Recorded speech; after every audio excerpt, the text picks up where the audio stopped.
करायचं. जगद्गुरु तुकाराम मला सांगतात, रवी दीप हिरा दाविती पण देखणे दाविती.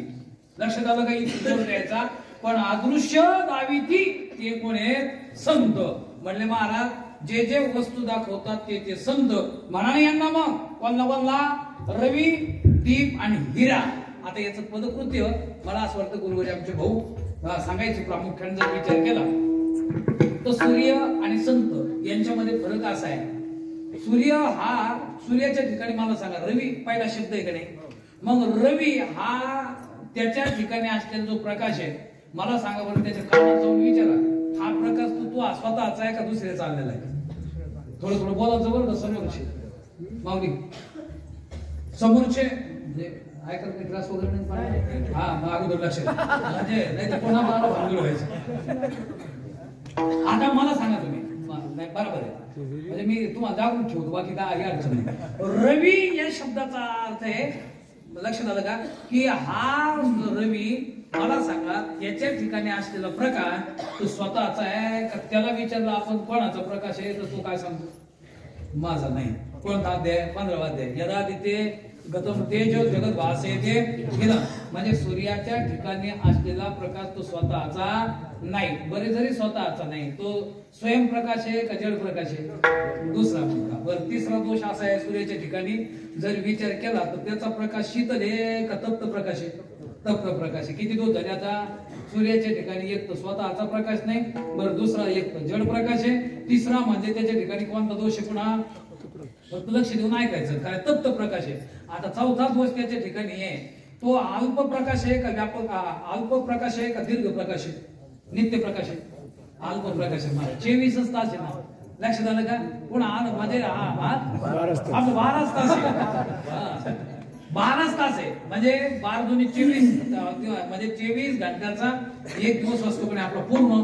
मग मला सांगा, फक्त 12 तास काम करतो, पुन्हा 12 तास येतो बरं का मी खुशाल झोपा. आता कोण म्हणतो? सूर्य.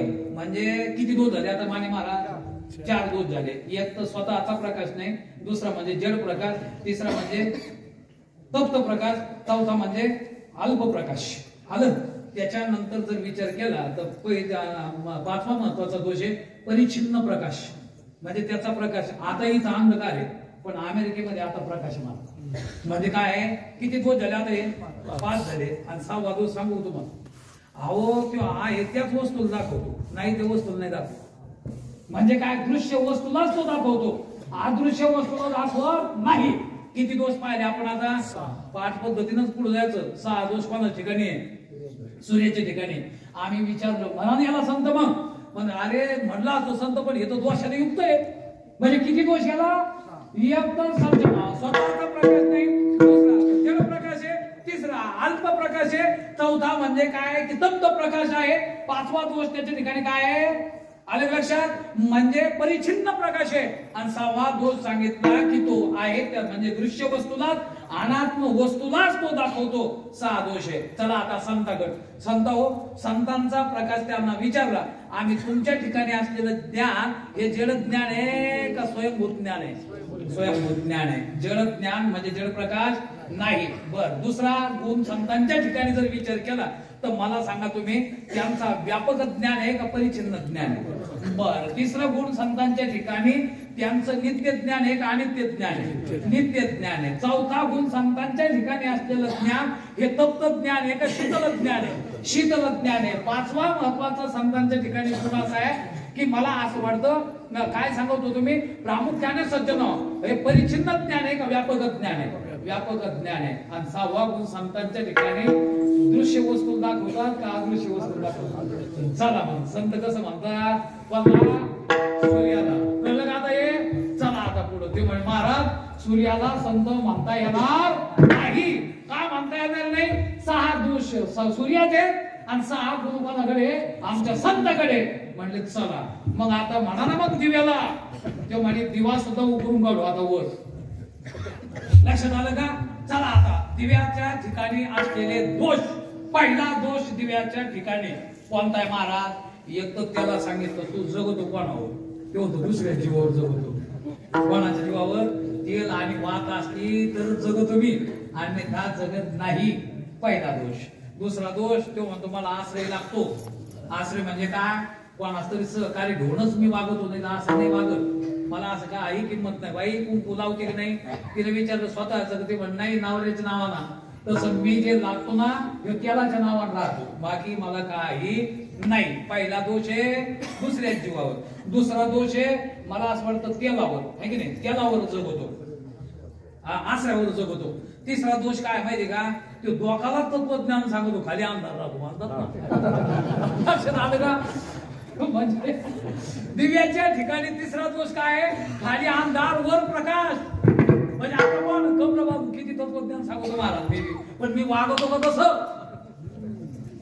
हे नुसतं शब्द ज्ञान आहे, आचरण वेगळं लक्षात ठेवा.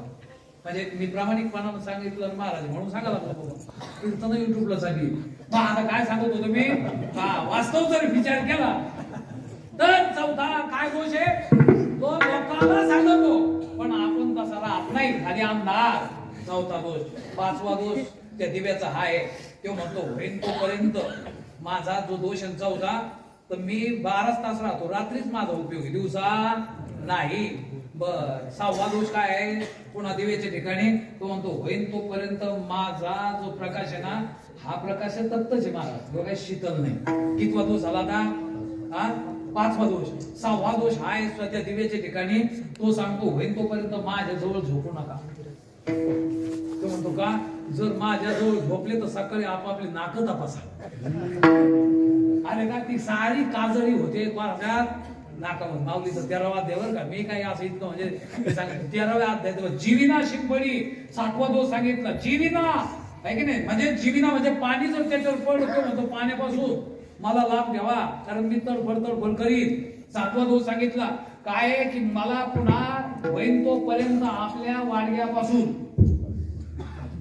त्याला मला लाभ घ्यावा, नाहीतर मी भस्मसात करू देता का तुम्हाला नाही. आलं का. चला, म्हणजे दिव्याच्या ठिकाणी एवढे सज्जन दोष आमच्या संतांच्या ठिकाणी आहे का होय, लक्षात आलं का. आमच्या संतांच्या ठिकाणी आवक तुका म्हणे तैसी. मला असं वाटतं की चंदनाच्या हात पायी चंदन त्या आवकाचा शेवट आहे की नाही. तुझका म्हणे पैसा अरे आता अवगुण फिरायची ना. अरे सारे म्हणजे वास्तव जर विचार केला तर सूर्याच्या ठिकाणी आहे गुण महाराज, त्याचे उपकार आहे, पण दोष आहेत भरपूर दोष. मी 6 सांगितले. दिव्याच्या ठिकाणी 7 दोष आहेत. आता मला सांगा हिऱ्याच्या ठिकाणी दोष आहे का. आमचे गुरुवारी भाऊ सांगायचे बाबा योग सूत्रातले काही श्लोक काढून वास्तव जर विचार केला तर पहा तुम्ही, अहो हा हिरा खरं तर कलियुगामध्ये पहिलं सामर्थ्यच नाही राहिलं. आता सामर्थ्य कोणाकोणात नाही राहिलं, वक्त्याच्या ठिकाणी सामर्थ्य नाही राहिलं, कारण अगोदरच फोन आहे. मग आता 5,000 असते ते येतो नाही जमत नाही. आलं का. ठरून कीर्तन ठरून कथा जर असतील तर मला असं वाटतं तेव्हा त्याच्या वाणी दोष निर्माण आहे, त्याचं सामर्थ्य राहत नाही बरं का. म्हणजे मी असो का कोणी असो का बरं, म्हणजे याचा अर्थ आहे. आता मी तुम्हाला प्रमाणात सांगतो त्याला, मी तुम्ही म्हणतो अंदाजीच बोलतो काय कधी. विप्रेर भागवती वार्ता घे घे जेने जेने कारिता कन लोभेन कथा सारस्त तो कथा. म्हणजे कथा केली पण धनाच्या लोभात जर केली ते वाक्याच्या वाणीत अजिबात सामर्थ्य पोचट राहत होते. आलं का. म्हणजे ते नुसतं बोलत लोक आपले मूळ ऐकत, तू सांग आम्ही ऐकतो, तू बदल कर कशाला करा. खरंच आहे. म्हणजे जैनाच्या हातात आहे ना, जैनाच्या हातात ते म्हणतो खा आम्हाला जैन धर्म इतका श्रेष्ठ आहे माझ्या. जैन मारोडी वगैरे लोक आहेत ना हे जगात, म्हणजे हे समोर म्हणून मी बोलत नाही तुम्हाला. आलं का. अरे मोदी साहेबांची वाक्य आहेत मला, जगात सर्वात आपल्या भारत देशामध्ये अल्पसंख्याक जर कोण असेल हे 2 वर्ग, एक जैन आणि दुसरा आहे मारोडी. म्हणजे मग काय उत्तर त्यांनी सांगितलं, सगळ्यात अल्पसंख्याक हे 2 वर्ग आहेत. आणि सर्व भारत देशामध्ये सर्वात इन्कम टॅक्स भरणारा, भारताला अर्थ पुरवणारा जर वर्ग कोणता असेल तर हाच आहे. 64% कशा जोरावर त्यांनी सांगितलं होतं, कारण यांच्याकडे गोमातेची सेवा करण्याची वृत्ती आहे म्हणून. कारण ते गोमातेच्या शाळेत त्यांनी एकदा व्याख्यान दिलं होतं, ते मी तुम्हाला सांगावं लागलो. कारण मांस मा भक्षेत पाळणारा मारोडी, मसुरा मा पिबेत तंत पाळणारा मारोडी. आणि आपले बहुजन समाजातले कुठे रे, तो आता बापन मी संगत येणारे महाराज कुठून? आता तर दुकानातच भेटणार, लक्षात ठेवा. म्हणजे याचा अर्थ असा काय, अरे त्यांच्याकडे ते आपल्याकडे सुद्धा कौशल्य आहे ना, नाही असं नाही आहे, पण त्याचा उपयोग आपण करत नाही, बस एवढाच दोष आहे, बाकी काही नाही. मला सांगा तुम्ही, मी काय सांगत होतो की जसं सूर्याच्या ठिकाणी दोष आपण पाहिले, दिव्याच्या ठिकाणी दोष आपण पाहिले, तसं मला असं वाटतं, मी सांगत होतो वक्त्याच्या वाणीत सामर्थ्य राहिलं नाही, तीर्थात सामर्थ्य नाही राहिलं महाराज. आज का नाही? काम क्रोध महालोभा कृष्ण व्याकुल चेतसहा तर ते तिष्ठन्ति तीर्थेषु तीर्थ सारस्ततो गता. काम क्रोध लोभ माद मत्सर इत्यादी विकाराने ग्रस्त असलेला जो वर्ग आहे तो सुद्धा त्या ठिकाणी राहायला गेला होता, आणि त्याच्या तीर्थात सामर्थ्याने क्षेत्रात सामर्थ्याने वाक्याच्या म्हणजे कथा ठरवून केला तर त्या वाक्याच्या वाणीत सामर्थ्य नाही, तसं कलियुगामध्ये हिऱ्यातच सामर्थ्य नाही. आलं का? हिरा पाहिल्यासारखा प्रकाशमान आता राहिला नाही. बर जरी राहिला, चला आता तुम्ही म्हणता तरी स्वतःचा प्रकाश पण जडच प्रकाश. बर त्याच्यानंतर जर विचार केला तर हिऱ्याचा प्रकाश रात्रीच प्रकाश, दिवसा नाहीच. म्हणजे हिऱ्याच्या ठिकाणी सुद्धा काय दोष आहे. म्हणजे रवी असू द्या, दीप असू द्या किंवा हिरा असू द्या, ते 100% प्रकाशच देतात. पण लक्षात ठेवा ना, दृश्यच वस्तूला दाखवतात, पण संत त्यांना म्हणतात अदृश्य दर्शने साधनाची. तुम्हाला आम्हाला शंका करायची, जे जे अदृश्य ते दाखवतात ते संत, अशी तुमची व्याप्ती झाली. जे म्हणजे दिसत नाही अशा वस्तूला जे दाखवतात ते कोण? संत. आम्हाला शंका आहे, वंद्याचा पुत्र दिसतो का? बोला पुढा. आलं का? वंद्याचा पुत्र आहे का? सशाला सिंग आहे का? नाही का? लक्षात आलं का? मग ते दर्शन देतात काय हे, आणि ते संत आहेत का? मग तर अभावाचंच दर्शन झालं. अहो शून्यवाद आणता का काय? आणि म्हणून सज्जन आमचे संत सांभाळून बोलतात, लक्षात ठेवा. मला अभंग जर विचार केला तर पदकृत्य करायचं आपल्याला, म्हणजे अभावाचं दर्शन. मग गुरुजी शब्द टाकून द्यायचे इथं, कारण गुरुजी सांगायचे काही वस्तू नाही आणि दिसत नाही, काही वस्तू दिसतात आणि आहेत, काही वस्तू दिसतात परंतु नाही, आणि काही वस्तू आहे परंतु दिसत नाही. किती प्रकार झाले माने महाराज? 4 प्रकार झाले. पहिला मुद्दा काय? काही वस्तू नाही आणि दिसत नाही. कोण आहे? हा, काही वस्तू नाही आणि दिसत नाही. आता माग मला असं वाटतं की हनुमंतरायाने फोन केला आपल्या भीष्माचार्याने की आपला एकूण एक मुलगा आहे, तुमच्याकडे मुलगी आहे म्हणते. ते म्हणे आता मग शिजे ते म्हणे आई बाबा मी मुलगी चांगल्याच येऊ आहे पा असं म्हणत होतो. बरं झालं येऊ बघ, आपली मुलगी तुम्हाला 100% आमच्या मुलाला सांगतो मी की तू मुलगी करून टाक म्हणून. म्हणजे मग हनुमंतरायाचा मुलगा, भीष्माचार्यांची मुलगी, महाराज लग्न जमलं थाटामाटामध्ये. काय सांगाल तुम्हाला, एवढं लग्न जोरात झालं. त्यांनी सांगितलं की आपल्याला आता या बघांना पंचपक्वान भोजन करायचं. मग ते म्हणे काय करायचं? ते म्हणे मी आता असं आहे की भीष्माचार्याने काय केलं, ते म्हणे मी धनुर्धारी मनुष्य. लगेच जंगलात गेले, सशाचे शिंग काढले, ते सज्जनाव विकले आणि विकून मग पैसा तयार केला आणि पंचपक्वानाचं भोजन. काय सांगा, वंदेचे पुत्र वाढायला होते. आलं का? आकाशाचे फुलं तोडले होते. आलं आणि थाटा माटात काय झालं महाराज, कासवाचं तूप होत माने महाराज. मग लग्न केलं त्याने. हनुमंतरायाला मुलगी आहे का? भीष्माचार्याला मुलगा, आपल्या हनुमंतरायाला मुलगा आहे का? भीष्माचार्याला मुलगी आहे का? सशाला शिंग आहे का? गंधर्व नगर आहे का? म्हणजे गंधर्व नगरात लग्न लागलं होतं. मग मारे गंधर्व नगर नाही, आकाशाला फुल नाही, सशाला शिंग नाही, भीष्माचार्याला मुलगी नाही, हनुमंतरायाला मुलगा नाही. मग नाही पण मी कथा रंगीली की नाही? नाही पण मी कथा रंगीली का नाही? अरे ही कथा नाही पण रंगीली ना, तसेच नाही त्याच्यात आपण रंगलो हे ध्यानात घ्या. हे कसं आहे ना, हे नाहीच मारत पण नाही त्याच्यात आपण रंगलो. मग हे कसं आहे, ओवावे मग तोडावे ख पुष्पकी वांजीची आले का कैची जन्मपत्रिका नवी नळी भूमाका के कल्पुबा वेब कुसुमांचा पांडवा कवनी जे तोडावा. मग हे वस्तू नाही आणि दिसत नाही. पहिला मुद्दा. आता काही वस्तू आहे आणि दिसतात. माने महाराज तुम्ही मी तुम्हाला दिसतो का नाही? तुम्ही मला दिसतात का नाही? मग हा पण आहे का नाही? आहे. हा आहे म्हणून व्यवहार दशेमध्ये बरं का, व्यवहार दशेमध्ये बोलतो मी आहे आणि दिसतो. घाबरू नका. आहे आणि दिसतो. माहीत माझ्या समोर आहे म्हणजे वृत्तीचा विषय त्रिपुटीजन्य आपल्याला ज्ञान होत असेल म्हणून म्हणजे अंतःकरणाची वृत्ती नेत्रेंद्रियद्वारा विषयापर्यंत जाते. त्या विषयाच्या ठिकाणी असलेलं पहिलं आवरण दूर करते, नंतर म्हणजे पहिलं अंधकाराचं आवरण दूर करते आणि नंतर अज्ञानाचं आवरण दूर करते आणि मग अहम घटम जानामि. बरोबर घे अशी प्रक्रिया महाराज वेदांतामध्ये. यांना जरी नाही कळलं पण यांना कळलं, या बायांना जास्त कळतं तिथं. हा मग हे विचार म्हणते बायांना जर कळतं तर हा मला कळत नाही का नाही. अरे ज्यांना ज्यांना कळत नाही ना उद्या तुमच्या साऱ्या बांगड्या यायच्या हातात झाला.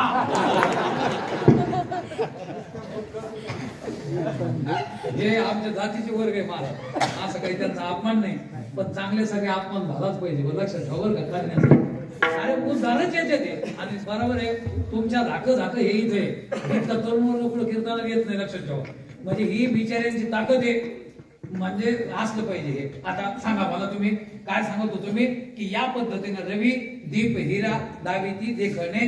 आता पहिला नाही आणि दिसत नाही आहे की नाही आणि आहे आणि दिसतो. तुझ्या वारदर्शमध्ये आपण मी तुम्हाला सांगितलं दुसरा मुद्दा. तिसरा मुद्दा असा आहे दिसतात परंतु नाही.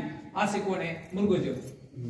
दिसतं नाही मला मृगतृष्या पीडिते संभ्रमण विसरणे जळाते मग त्वये बुद्धी बरडते ठाकून येते दिसलं परंतु नाही. आता स्वप्न पडलं अमृतानुभव विषय आपला. मला सांगा स्वप्न पडलं, स्वप्नात आपल्याला समजा पहिली बायको आणि नंतर दुसरी स्वप्नात आली. आता स्वप्नात आलेली एक बायको आहे समजा, मग स्वप्नात आलेली बायको इकडे आपली, मग मला सांगा ती आहे का नाही? तुम्हाला आवडते कोणती?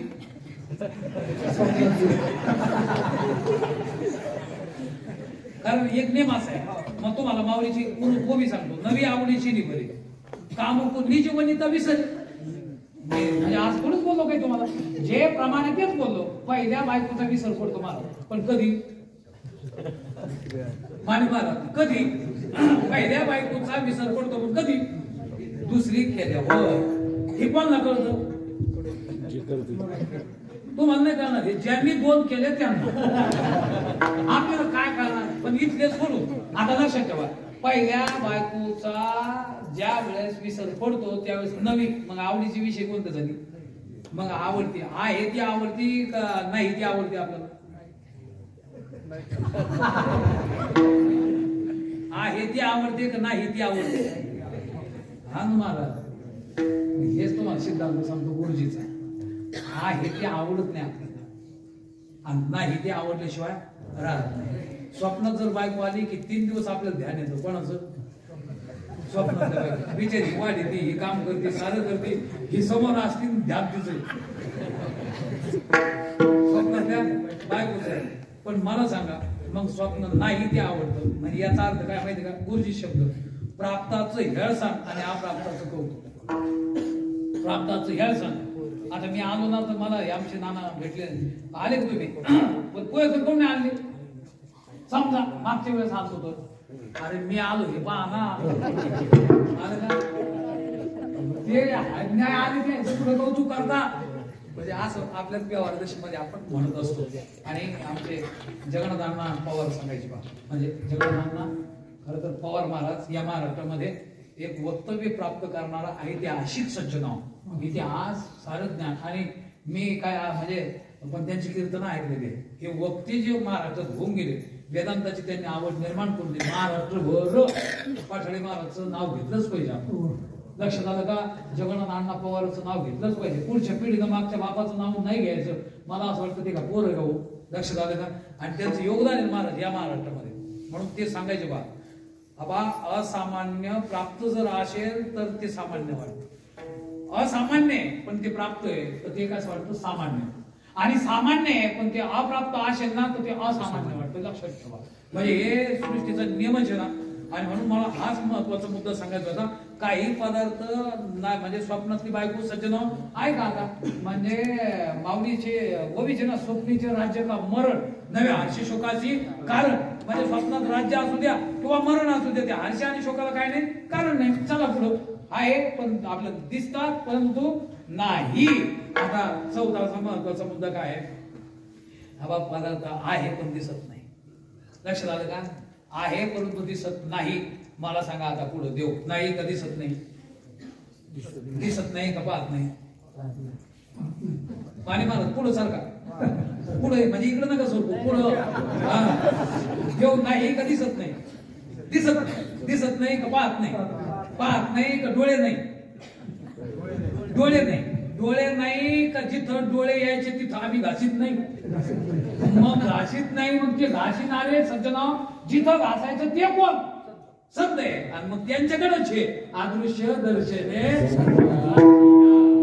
म्हणून त्यांचा महिमा मी वर्णन करू शकत नाही.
त्यांचं वर्णन करणार पुन्हा त्यांचं सामर्थ्य पुन्हा त्यांचा महिमा नेमकं काय आहे हो असा त्यावेळेस महाराजांना प्रश्न केला. त्यावेळेस महाराजांनी सांगितलं अरे हाच संतांचा महिमा असं नाही पुन्हा त्यांचा विशेष नेमकं काय. मग जगद्गुरु तुकाराम मला सांगताना अभंगाचं तिसरे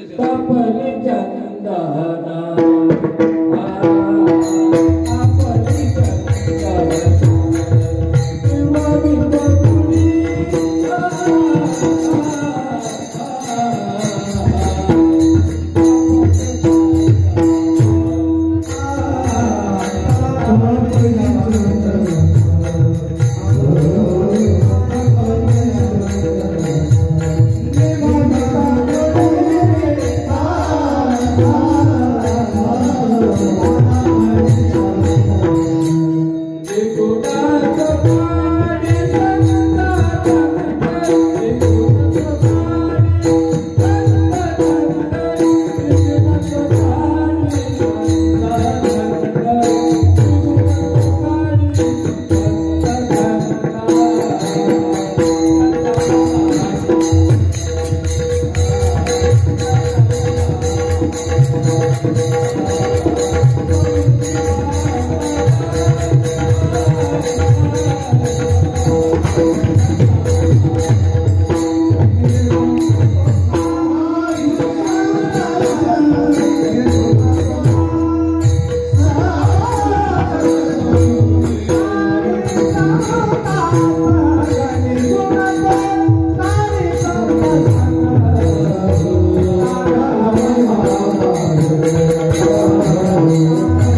लक्षात आलं का?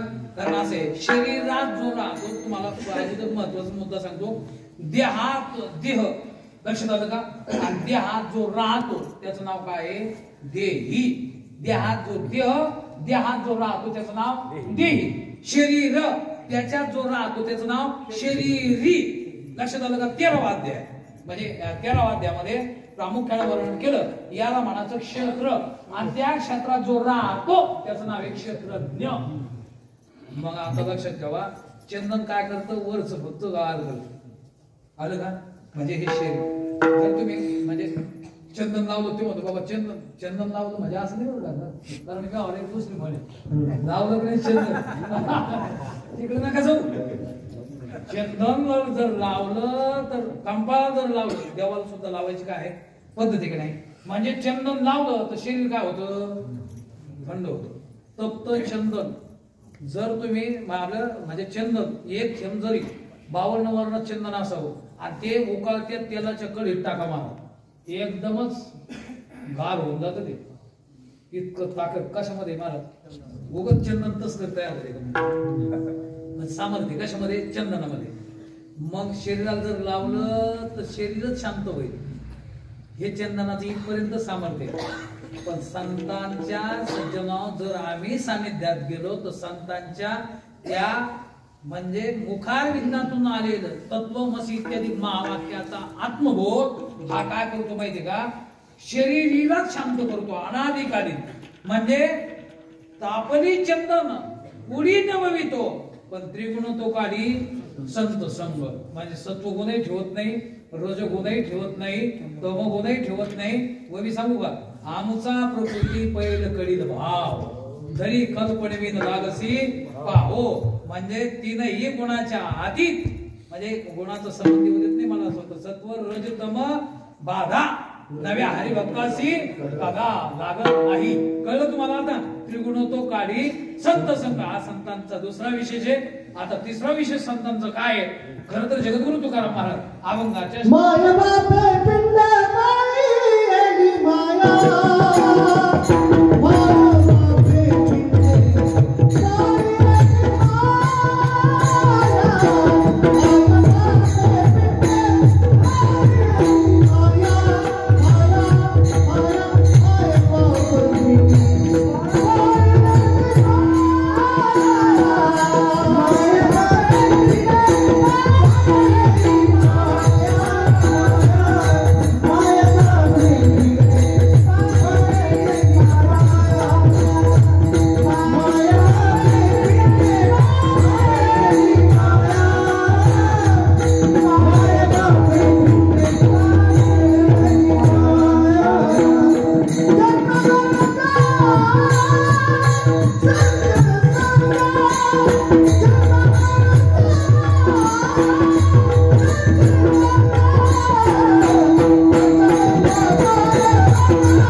समाप्त करायची. म्हणजे असं काही समजू नका बरोबर मग मला तासा लागला चांगला आलं का असं काही समजू नका वेळेच्या आत आपली कीर्तन सेवा समाप्त झाली पाहिजे कारण तासा लागलं लोकांना वाटतं आता शिकवून 4 लोक आले हे आणि 5-6 चरण दाबून घेतला आलं का नवीन लोक मध्ये कुठून आला होता कोणा स्टोप बाबा लक्षात आलं का आणि म्हणून असं काही चला आता काय सांगत होतो मी माई बापे पिंड पाळी येला अजिबात अडचण नाही पाळलं मी पाहिजे लक्षात आलं का पण माया पाळी येला ना कारण त्यांच्या पोटामध्ये स्वार्थ आहे की आम्हाला आमच्या पुत्राने जन्म आम्ही दिला पण त्या पुत्राने वंशाचा दिवाना आला पाहिजे म्हातारपणामध्ये तो आपल्या काय खऱ्या अर्थानं हाताची काठी झाला पाहिजे असं वाटतं आपल्याला खरं ते कोण आमदार घ्या अकस्मात राहते ती पुत्रा कोण नावाच्या नरकातून आपल्या माता पित्यांना तो बाहेर काढतो त्याच नाव पुत्रेड मार असला बी पाहिजे पण त्यांना विचारले कशासाठी ते म्हणते माया पाळी येता महात्मक वृत्तीचा संबंध करून मला असं वाटतं आपलं कुटुंब असतं आपल्या सानिध्यामध्ये आम्ही का राजा भोज नाही मारत ज्याच्याकडे संन्यासी गेला परीक्षा घेण्याला आणि मग त्याला सांगितलं तो पोरगा आता हल्ल्याशी आणा तो म्हणे हल्लं आणि तू कशाला आला कपडे घेऊन त्याचे ते म्हणे तुला सांगायला आलो तो म्हणे तू सांगायला या तू जा ना तूच कपडे घालून मूर्तीवर नाही ज्या तू कशात गेला होते तो म्हणे मी तपश्चर्याला मग तुझं तप सोडून माझ्या पोराचे कपडे घेऊ आला तू आलं का मग मोज पोरलं चांगलंय तिकडं आणि खाल्लं त्याचं नाव मोहजित होतं म्हणे अरे ते म्हणे मोहजित होतं त्याचं पण लक्षात ठेवा म्हणे तुम्हाला काही वाटत नाही बोलते पोरगा ते म्हणे गेलं जाऊ द्या अशा आई बाप्पा पाहिजे बाबा मतलासे सारखे राजा भोजन सारखे मग ते म्हणे काय म्हणू लागले माहिती का संन्यासी महाराज कपडे घालून पश्चाताप झालं तुम्हाला आणि माझ्या राज्यात तुमच्यासारखे भरवे लोक आहेत म्हणजे कसे अशा वृत्तीचे दुर्दैव आहे मग ते म्हणे काय दुर्दैव आहे त्याला मी ऐकत होतं कारण ते ढोंग करून गेले होते संन्यासी ते म्हणे लक्षात ठेवा ही वृत्ती असली पाहिजे अरे एक वृक्ष त्याचे श्लोक आहेत एक वृक्ष समारूढ नाना जाती विहंगमा प्रभाते विदुषय यांती कातो कृपरी देवणा ते म्हणे काही समजलं नाही आम्हाला म्हणे राजा तुला श्लोक पाठ आहे का ते म्हणे मी राजा भुकट आहे का मग आता जे एक राजा आहे बाबा ते सारा श्लोक म्हणतो बरं का काही रागी घेणार नाही अनेक लोक म्हणते बीजेपीचं का काय कोण पण असा राजा आणि पुढे बी 2-3-5-7 वर्षात दुसराच राजा आहे तो भगवान यायच्या मागे आणि असेच लोक पाहिजे या देशाला कारण या देशाचं नाव आहे महानाम ब्रह्म रतनाम देतील भारत किंवा भगीरथ देश हा भारतला म्हणजे मला असं वाटतं अत्यंत त्यागी असलेला 60,000 सगरांचा उद्धार करण्याकरता ज्यांनी गंगा इथे आणली अशा त्यागी भारताचा देश म्हणजे कोण आहे आपला भारत आहे आणि परब्रह्म स्वरूपामध्ये सदैव क्रीडा करतो ते देशाचं नाव काय भारत आहे मग ह्या भारतातले राजे हे सेक्युलर पाहिजे का राष्ट्रवादाचे आलं लक्षात म्हणजे असं नाही मला म्हणायचं काय प्रचार करायला नाही आलो मी पण असे लोक पाहिजे बरं काही लक्षात घ्या सांगायचं संस्कृती धर्म सज्जन आपला टिकला पाहिजे चला महत्वाचा मुद्दा काय सांगायचं मला पाहिलं आपल्याला त्यांनी या राजाने सांगितलं भोजने एक वृक्ष समारूढ ते म्हणे मला नाही समजलं ते म्हणे एका वृक्षावर सकाळी संध्याकाळी 6 वाजेला सारे जातीचे पक्षी एका झाडावर येतात रात्रीभर मुक्काम करतात आणि उडून गेलेले संन्यासी माझी फांदी असं म्हणतात करते मी रात्री धुतो नाही माझी फांदी मग ते म्हणतो दुसरं झाड अरे तसं राह तू ते म्हणे मला कळलं तसं हे आमच्या एका कुटुंबरूपी वृक्षावर मोहजित नावाची एक वृक्ष आपले एक पक्ष आला होता आणि तो आपल्या फांदीवर म्हणजे या कुटुंबरूपी वृक्षावर तो उडून गेला तत्र का परिदेवाना तिथं काय खेद करायचा आणि मग संन्यासी वाटण घातलं आमच्या या राज्यातले असे राजे पाहिजे यथा राजा तथा प्रजा आलं लक्षात आणि म्हणून हे असं वागणं अत्यंत गरजेचं पण माय बापाच्या बाबतीत जर विचार केला तर माय बाप पिंडे पाळीला पण माया पाळीला जन्म मरण जाय संत संग महाराज कळलं बरं का संतांच्या सहवासात जर राहिलो करतोय मला असल्या सुजनशी कीर्ती लोके प्रसरती चांगल्या माणसाची कीर्ती लोकात पसरत असल्यामुळे मला असं वाटतं की श्रोत्रिय ब्रह्मनिष्ठ आणि कृपाळू अशा सद्गुरूच्या सानिध्यामध्ये आपण राहिलं पाहिजे कळलं महाराज बस आता पुन्हा चौथा विशेष काय आम्हाला सांगताल का मग आमचे जगद्गुरु तुकाराम महाराज समोर आले आणि त्यांनी सांगितलं चौथा विशेष आहे आता तुम्ही आता उचलू नका आपल्याला जायचं म्हणजे पा तू का म्हणजे माझा पूर्ण केला म्हणजे मला असं वाटतं मी अभंग सोडला आलं काय सांगत होतो मी 4-5व्या चरणामध्ये मला असं वाटतं काय संतांचे वचन आहे वारी संतांचं वचन लक्षात आलं का काय करतो माहिती का वारी जन्म दुःख मिष्टांना ते भूकड निवार माने महाराज सकाळी जेवले नाही तुम्ही दुपारी पुन्हा भूक लागली, पुन्हा आणलं मग पुन्हा संध्याकाळी, आता उद्या सकाळी पुन्हा मी का गुरुवारी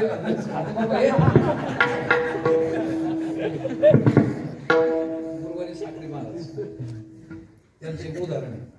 ते म्हणते माणसं पोट लावून जेवतात, म्हणजे असं अगोदर कपाळाला असं लावायचं, नंतर ढेरी लावायचं, हे हे असं झालं मग म्हणायचं बस झालं.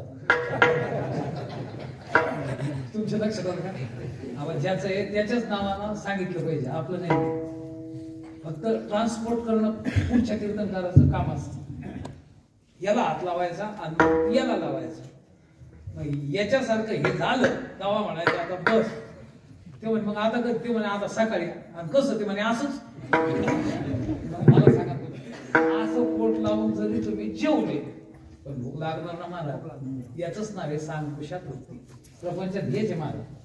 तुम्ही बायको करून पहा, सत्ता संपादन संपत्ती करून पहा, सर्व व्यवहारामध्ये सारी तृप्ती आपली सांकुशात वृत्ती. पुन्हा त्या तृप्ती दुसऱ्या तृप्तीची काय अपेक्षा आहे. पण संतांच्या वचनातून आलेली तृप्ती सर्व सुख द्यावं बस. सर्व अलंकार आनंदे ते बरं बोलत असे. कृत्य झालो इच्छा केली ते तुका म्हणे आम्ही आता खातो आनंदाचे लाडू. आलं का? आम्ही आनंदाचे लाडू खाल्ले किंवा मला असं वाटतं कितीही प्रमाणात त्या संबंधाने आपल्याला देता येते. जन्म नाही आणि त्याच सज्जन लक्षण आहे जे तुका म्हणे माझी तुका नाही, बरोबर नाही. म्हणजे असं आहे, म्हणजे 100% सज्जन निरांकुशात तृप्ती प्राप्त करून देण्याचं काम जगात जर कोण करत असे संत लोक उठले महाराज म्हणजे कीर्तनातून नाही, ते लगेच आले आणि सांगितलं महाराज आम्हाला जायचं, पत्रिका सांगा त्यांना द्यायची. मग तुकाराम महाराज सांगितलं असं काही म्हणू नका, तिथं जा आणि तिथं जाण्याचं आमंत्रण वाट पाहू नका. का बरं? कारण गुरुजी आमचे सांगायचे. उदाहरणार्थ काही गोष्टी अशा आहेत आमंत्रण दिलं तरच जायचं. लक्षात आलं का? काही गोष्टी अशा आहे की आमंत्रण मला असं वाटतं दिलं तरी जायचं नाही. आणि काही गोष्टी अशा आहे आमंत्रण नाही दिलं तरी जायचं. आता आमंत्रण तुमच्या भावकीत लग्न आहे, आता ते तू सुद्धा भोगवान पण ते आलं नाही, केलं होतं ते आलंच नाही तुमच्याकडं, मग जायचं का तिथं? तेव्हा नाही भोगला असं जायचंच नाही गावात त्या दिवशी. त्याच्या मुलीच लग्न असो काय असो आणि तुम्ही जर गेले कारण त्याला अपेक्षित नसतं याने यावं म्हणून तुम्ही तिथं तोंड पुन्हा नाही लग्नाला आलो, त्याला अपेक्षित नाही ना. आमंत्रण व्यवहारामध्ये जर नाही दिलं अजिबात तोंड नाही पाहायचं त्या कार्यक्रमाचं. कारण आपला स्वाभिमान या ठिकाणी त्याचं खच्चीकरण होत असतो व्यवहारातल्या गोष्टी. आणि काही गोष्टी आमंत्रण दिलं तरी नाही जायचं महाराज.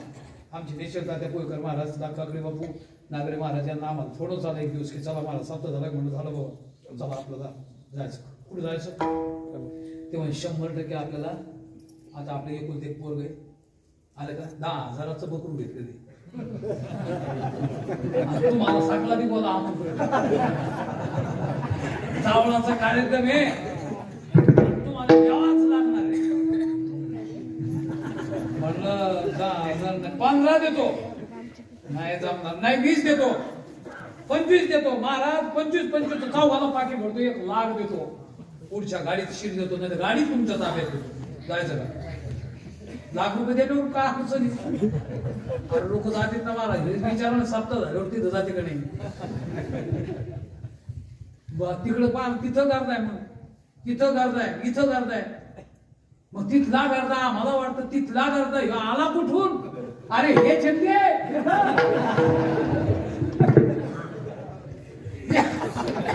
इथं आवडलं पुढच्या शिकावून बसत ते. सांगा मला या गोष्टीचं आमंत्रण दिलं तरी आलं का? हा काही लोकांनी मारी घातलं महाराज काढल्या कोरोनात. आलं लक्षात? काय वारकरी होऊन फायदा आहे म्हणजे आले होते ते सर चौका द्यायची होतं का नाही याच्यात काय तिकडेच गेले कोणा ते म्हणजे वाहनाचं पाणी तिकडे खावलं. मग सांगा मला आमंत्रण दिलं तर जायचं का? नाही जायचं. पण आता एकच ठिकाण असं आहे कसं आहे की तिथं सज्जन नाही बोलिलं तरी नाही आमंत्रण दिलं तरी जा. अभंगाचं शेवटचं तुका भरे जवळी न पाचारिता जावे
Hare